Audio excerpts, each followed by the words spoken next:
Bonjour à toutes et à tous, on démarre cette revue de presse en France avec le Paris Saint-Germain qui se déplaçait hier sur la pelouse des Girondins de Bordeaux. Alors que les Parisiens menaient tranquillement 3-0 à l'heure de jeu, ces derniers ont joué à se faire peur, s'imposant finalement d'une courte tête, 3-2. Un nouveau succès étriqué qui porte l'empreinte d'un homme, Neymar, qui a enfin retrouvé le chemin des filets. Neymar éclaire le PSG, peut-on lire en haut de la une du journal L'Équipe. Même son de cloche pour le Parisien, on a retrouvé Neymar, se réjouit le quotidien régional. Auteur d'un doublé, le numéro 10 parisien a montré la voie aux siens. D'un point de vue personnel, il a mis fin à une disette de plus de 6 mois. En effet, le Brésilien n'avait plus marqué avec le PSG hors penalty depuis le 1er mai dernier et son but contre Lens. C'était lors de la 35e journée de Ligue 1, soit une éternité. Touché par le décès de son amie la chanteuse brésilienne Marília Mendonça dans un crash d'avion, Neymar lui a rendu le meilleur hommage possible. Direction l'Italie où la Juventus a arraché une victoire au bout du temps additionnel hier face à la Fiorentina.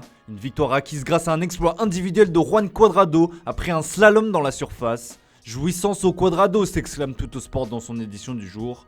Pour le Corriere dello Sport, c'est une Juventus avec les ongles qui a arraché les 3 points. Sans la manière, la vieille dame stoppe sa série de 3 matchs sans victoire en championnat et se réinstalle dans la première partie de tableau. Mais la grosse actu en Italie, c'est bien évidemment le derby milanais ce soir qui promet d'être explosif. Un plein de derby, comme l'illustre magnifiquement la Gazzetta dello Sport sur sa une. Le quotidien transalpin va même plus loin en annonçant tout bonnement que le Scudetto est en jeu. Car en cas de succès de l'AC Milan, les rossoneri pourraient prendre 9 points d'avance au classement sur leur rival milanais. Autant dire que l'enjeu de ce derby est colossal pour les Nerazzurri.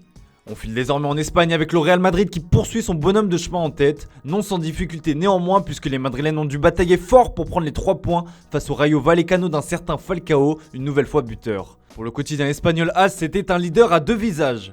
En effet, si les hommes de Carlo Ancelotti ont fait le break en première mi-temps grâce à des buts de Kroos et de Benzema, ils ont souffert en seconde période face aux voisins madrilènes. Mais l'essentiel est sauf pour la Maison Blanche qui récupère donc son fauteuil de leader après le nul de la Real Sociedad contre l'Athletic Bilbao. Marca de son côté tient à mettre en avant le nombre de points qui sépare désormais le Real Madrid au rival barcelonais après le nul de ces derniers face au Celta. Un écart qui se chiffre à 10 points. Et justement du FC Barcelone, il en est bien évidemment question après l'improbable remontée du Celta Vigo hier après-midi. A la pause, le Barça a mené de 3 buts grâce à des réalisations signées Ansu Fati, Sergi Busquets et Memphis Depay. La seconde période a été une longue descente aux enfers, incarnée par un Clément Lenglet à la rue. Le Barça est une bête blessée et ça se voit. Sport souhaite la bienvenue à son nouvel entraîneur Xavi mais le prévient, tu as beaucoup de travail. Même avertissement pour le Mundo Deportivo, d'autant qu'au cours de la rencontre, une vague de blessures a frappé les Blaugrana. Ansu Fati, Eric Garcia et Nico Gonzalez sont sortis blessés, ce qui porte à 10 le nombre de joueurs à l'infirmerie côté Blaugrana. Décidément, quand rien ne va. Et on termine ce tour de la presse sportive en Angleterre où ça ne va pas non plus très fort pour Manchester United, qui a tout simplement pris une leçon dans le derby face à Manchester City. Les Red Devils se sont inclinés 2-0 et le score aurait pu être bien plus lourd sans les nombreuses parades de De Gea en première mi-temps. Mais surtout, c'est l'impression laissée par les joueurs d'Ole Gunnar Solskjaer qui inquiète. À aucun moment de la partie, ils n'ont su être en mesure d'embêter les Citizens. Des mondes à part, résume tout simplement le Manchester Evening News.